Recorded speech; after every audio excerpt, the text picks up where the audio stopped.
राधे राधे, जय माता की भक्तों। आप सभी का स्वागत करती हूँ स्पिरिचुअल ज्ञान साधना में और आप सभी से अनुरोध करती हूँ कि स्पिरिचुअल ज्ञान साधना को सब्सक्राइब कर लीजिए और बेल आइकन को प्रेस कर दीजिए ताकि आपको नई नई वीडियोस का नोटिफिकेशन। जय माता की, राधे राधे। कैसे आप सभी लोग? आशा करते हैं सभी लोग बहुत अच्छे होंगे। बताने के लिए कमेंट में जय माता की, राधे राधे, हर हर महादेव कुछ भी लिखिएगा और अवश्य ही लिखिएगा क्योंकि जब आप कमेंट में जय माता की, राधे राधे या फिर कोई भी वर्ड लिखते हैं तो वीडियो बनाने का उत्साह बढ़ जाता है और हमें और अधिक मोटिवेशन मिलता है और हम बहुत अच्छी वीडियो बनाने की तैयारी करने लगते हैं। तो चलिए प्रारंभ करते हैं आज की वीडियो। सबसे पहले हम आपसे प्रार्थना करते हैं कि अगर आपने हमारे चैनल को सब्सक्राइब नहीं किया है तो जल्दी से कर लीजिए और बेल आइकन को प्रेस कर दीजिए ताकि आपको नई नई वीडियोस का नोटिफिकेशन मिलता रहे। और आप सभी का बहुत बहुत स्वागत है स्पिरिचुअल ज्ञान साधना में। आज की वीडियो है कार्तिक मास में जो एकादशी आने वाली रमा एकादशी, उस एकादशी की डेट क्या है, किस प्रकार से पूजन करना चाहिए, पारण का समय क्या रहेगा और एकादशी की कथा क्या है। तो ये सारी जानकारी आज हम अपनी वीडियो में आपके साथ शेयर करने वाले हैं। कुछ उपाय भी बताएंगे। वीडियो को बिना स्किप किए पूरा देखिएगा, वीडियो बहुत अधिक लाभदायक होने वाली है।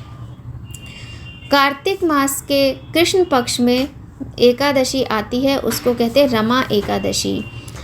रमा एकादशी का व्रत कब रखा जाएगा, बात करते हैं इस विषय में। इस वर्ष 2023 में कार्तिक मास में रमा एकादशी का व्रत 9 नवंबर 2023 को रखा जाएगा।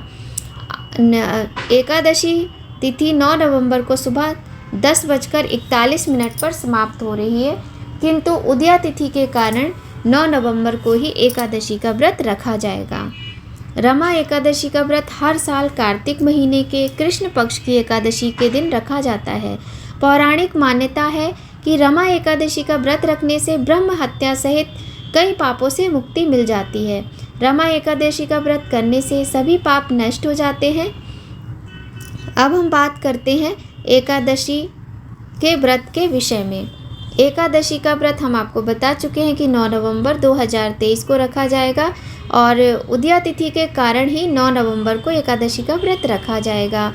पारण का समय 10 नवंबर को सुबह 6:39 से 8:50 के बीच रहेगा। तो आप लोग ध्यान से सुनिएगा। पारण का समय एकादशी व्रत 9 नवंबर को रखा जाएगा, किंतु एकादशी व्रत का पारण 10 नवंबर को सुबह 6:39 से लेकर 8:50 तक के बीच में रहेगा। पारण के समय हमें क्या करना चाहिए, इस विषय में हम आपके साथ पहले ही बहुत अधिक बात कर चुके हैं। देखिए, एकादशी व्रत के पारण में हमें भोजन बनाकर लड्डू गोपाल लक्ष्मी नारायण भगवान को भोग लगाना चाहिए। तुलसी पत्र अवश्य ही रखना चाहिए। कार्तिक का मास चल रहा है तो आप एकादशी के दिन तो देखिए तुलसी पत्र तोड़ते नहीं है, तो आप पहले से ही तुलसी पत्र तोड़कर रख लीजिए एकादशी व्रत से पहले, है ना। उसके बाद में आप भगवान को भोग लगाइए भोजन का और उसके बाद एक थाली में भोजन परोसकर मंदिर में दे आइए, या फिर आप किसी कन्या को या फिर किसी ब्राह्मण को अपने घर में बुलाकर भी भोजन करवा सकते हैं। एकादशी के व्रत के पारण में आपको ये तो करना ही चाहिए और इसी प्रकार के नियम बताए गए हैं पारण के।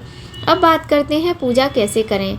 तो सबसे पहले ब्रह्म मुहूर्त में उठ जाइए। नहीं उठ पा रहे हैं तो 6 बजे उठ रहे हैं, कोई बात नहीं, लेकिन बहुत ज़्यादा देर में नहीं उठना चाहिए, क्योंकि देखिए इस महीने का तो अपने आप में एक अलग ही महत्व है। कार्तिक का महीना चल रहा है तो सुबह जल्दी उठकर स्नान कर लीजिए। स्नान करने के बाद स्वच्छ वस्त्र धारण कर लीजिए। अगर आपके पास पीले रंग के वस्त्र हो तो बहुत ही उत्तम रहेगा, पीले रंग के वस्त्र धारण कीजिए। उसके बाद आप चाहें तो अपना जो आपके घर का मंदिर है उसी में पूजा कर सकते हैं। अलग से चौकी लगाना चाहते हैं तो अलग से भी चौकी लगा सकते हैं। चौकी यदि लगानी है तो चौकी पर भगवान विष्णु की प्रतिमा स्थापित कीजिए, कलश की स्थापना कीजिए और भगवान विष्णु का गंगा जल से अभिषेक करना चाहिए। यदि लड्डू गोपाल शालिग्राम जी हैं तो उनका भी अभिषेक करना चाहिए। यदि आप पंचामृत से अभिषेक करते हैं तो बहुत ही अच्छा रहता है और भगवान की बहुत अधिक कृपा प्राप्त होती है। इसके बाद भगवान का पंचोपचार विधि से पूजन करें। पूजा में धूप, दीप, नैवेद्य पुष्प फल आदि अर्पित करें। यदि आपके पास फल नहीं है तो कोई बात नहीं, आपके पास जो भी मिश्री है या फिर मिश्री भी नहीं है, गुड़ है, चीनी है, जो भी है कुछ भी आप भगवान को भोग में रखें। यदि आपके पास कुछ भी नहीं है तो आप तुलसी पत्र का प्रयोग भी भोग में कर सकते हैं। इसके बाद आप एकादशी व्रत का संकल्प ले लीजिए।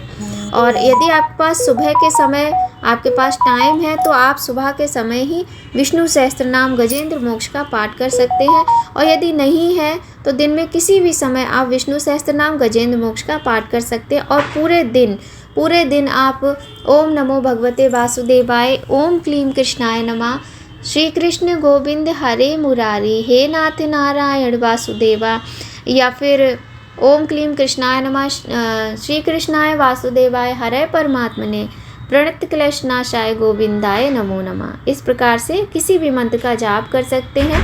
उठते बैठते सोते जागते खाते पीते मन में अपने भगवान का श्री हरि श्री हरि श्री हरि श्री हरि जाप कर सकते हैं। तुलसी माता को आपको जल नहीं चढ़ाना है। तो इस प्रकार से हमने आपको बताया कि आप किस प्रकार से भगवान की पूजा करें एकादशी के व्रत में। कथा सुन सकते हैं, पुस्तक है आपके पास तो कथा अवश्य पढ़िए और भगवान की आरती कीजिए। इसके बाद में अनाज नहीं खाया जाता है एकादशी व्रत में, आपको फलाहार ही लेना चाहिए। आप चाहें तो सेंधा नमक का प्रयोग कर सकते हैं।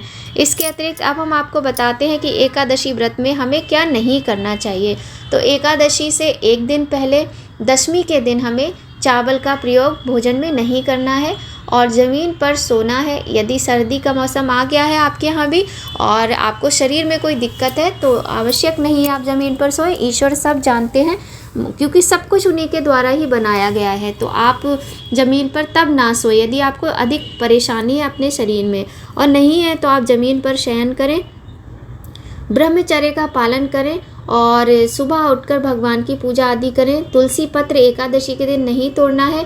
तुलसी माता को एकादशी के दिन जल भी नहीं चढ़ाना है। दूर से आप तुलसी माता को शीश नवाइए, उनको हाथ जोड़कर उनसे प्रार्थना कीजिए और दूर से धूप दीप दिखाइए, उनको स्पर्श नहीं करना है।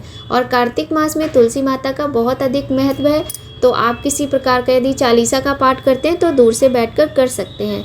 एकादशी के व्रत में हमें नाखून नहीं काटने चाहिए, हमें अपने हेयर कट नहीं करवाना चाहिए, शेविंग नहीं करना चाहिए, पार्लर नहीं जाना चाहिए। इन सारी बातों का एकादशी व्रत में हमें ध्यान रखना होता है। और भोजन में चावल का प्रयोग नहीं करना है। साथ ही पूजा में भी आपको अक्षत का प्रयोग नहीं करना है। अक्षत के स्थान पर आप सफ़ेद तिल का प्रयोग कर सकते हैं और दीप प्रज्वलित करने के लिए आप देशी घी के साथ साथ तिल के तेल का प्रयोग भी कर सकते हैं। इस प्रकार से ये है जानकारी एकादशी व्रत के विषय में। पूजा की विधि भी हमने आपको बता दी, डेट भी बता दी, व्रत में किन सावधानियों को हमें ध्यान में रखना चाहिए वो भी बता दिया। अब हम बात करते हैं एकादशी व्रत की कथा के विषय में। तो देखिए, कोई भी व्रत होता है, हमें हर व्रत में कथा अवश्य ही पढ़नी चाहिए, चाहे वो प्रदोष का व्रत हो, चाहे वो एकादशी का व्रत हो। तो सोमवार की भी कथा होती है। देखिए, जो 7 बार होते हैं हमारे हिंदू धर्म में, सोमवार, रविवार, शनिवार, शुक्रवार, बुधवार, बृहस्पतिवार, मंगलवार, सारे दिनों की कथाएं होती हैं यदि आप व्रत करते हैं तो। और व्रत में कथा अवश्य ही पढ़नी चाहिए, बहुत अधिक महत्व होता है कथा पढ़ने का।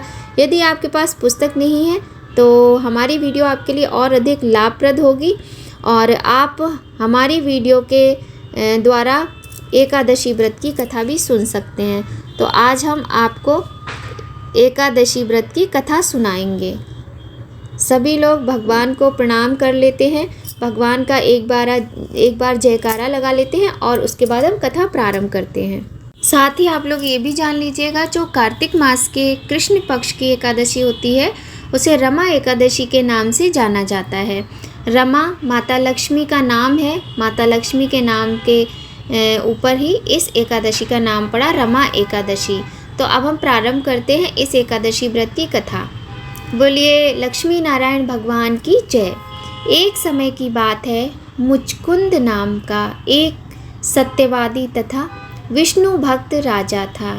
राजा ने अपनी प्यारी सी बेटी चंद्रभागा का विवाह राजा चंद्रसेन के पुत्र शोभन के साथ किया था।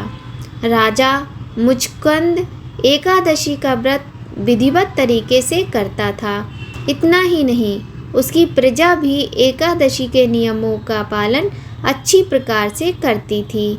एक बार कार्तिक मास के दौरान शोभन ससुराल आया।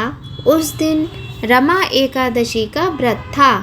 राजा ने घोषणा कर दी कि सभी लोग रमा एकादशी का व्रत नियम पूर्वक करें। राजा की पुत्री चंद्रभागा को लगा कि ऐसे में उसके पति को अधिक पीड़ा होगी, क्योंकि वह कमज़ोर हृदय का है। जब शोभन ने राजा का आदेश सुना तो पत्नी के पास आया और इस व्रत से बचने का उपाय पूछा। उसने कहा, यह व्रत करने से तो वह मर जाएगा। इस पर चंद्रभागा ने कहा कि इस राज्य में रमा एकादशी के दिन कोई भी भोजन नहीं करता है। यदि आप व्रत नहीं करेंगे और आप भोजन करेंगे तो ये यहाँ पर मान्य नहीं है। यदि आपको व्रत नहीं करना है तो आप दूसरी जगह चले जाइए। इस पर शोभन ने कहा, वह मर जाएगा किंतु दूसरी जगह नहीं जाएगा, वह व्रत करेगा। उसने रमा एकादशी का व्रत किया, लेकिन भूख से उसका बुरा हाल हो गया था। रमा एकादशी की रात्रि के समय जागर भी था। वह रात शोभन के लिए असहनीय थी। अगले दिन सूर्योदय से पूर्व ही शोभन की मृत्यु हो गई।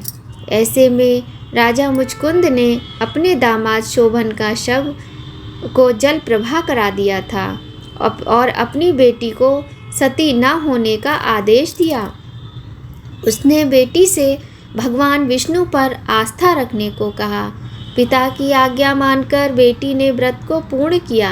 उधर रमा एकादशी व्रत के प्रभाव से शोभन जीवित हो गया और उसे विष्णु भगवान की कृपा से मंद्राचल पर्वत पर देवपुर नामक उत्तम नगर मिला। राजा शोभन के राज्य में स्वर्ण, मणियों, आभूषण की कोई कमी नहीं थी। एक दिन राजा मुचकुंद के नगर का एक ब्राह्मण तीर्थ यात्रा करते हुए शोभन के नगर में पहुंचा, जहां उसने राजा शोभन से मुलाकात की। राजा ने अपनी पत्नी चंद्रभागा तथा ससुर मुचकुंद के बारे में पूछा। ब्राह्मण ने कहा कि वे सभी कुशल हैं। आप बताएं, रमा एकादशी का व्रत करने के कारण आपकी मृत्यु हो गई थी। अपने बारे में बताइए, फिर आपको इतना सुंदर नगर कैसे प्राप्त हुआ? तब शोभन ने कहा कि यह सब रमा एकादशी व्रत का ही फल है, लेकिन ये अस्थिर है, क्योंकि यह व्रत विवशता में किया था, जिस कारण अस्थिर नगर मिला। लेकिन चंद्रभागा इसे स्थिर कर सकती है। उस ब्राह्मण ने सारी बातें चंद्रभागा से कहीं। तब चंद्रभागा ने कहा कि ये कहीं स्वप्न तो नहीं है? ब्राह्मण ने कहा कि नहीं, वह प्रत्यक्ष तौर पर देखकर आया है। उसने चंद्रभागा से कहा कि तुम कुछ ऐसा उपाय करो जिससे वह नगर स्थित हो जाए। तब चंद्रभागा ने उसे देवनगर में जाने को कहा। उसने कहा कि वह अपने पति को देखेगी और अपने व्रत के प्रभाव से उस नगर को स्थिर करेगी। तब ब्राह्मण उसे मंद्राचल पर्वत पर वामदेव के पास ले गया। वामदेव ने उसकी कथा सुनकर उसे मंत्रों से अभिषेक किया।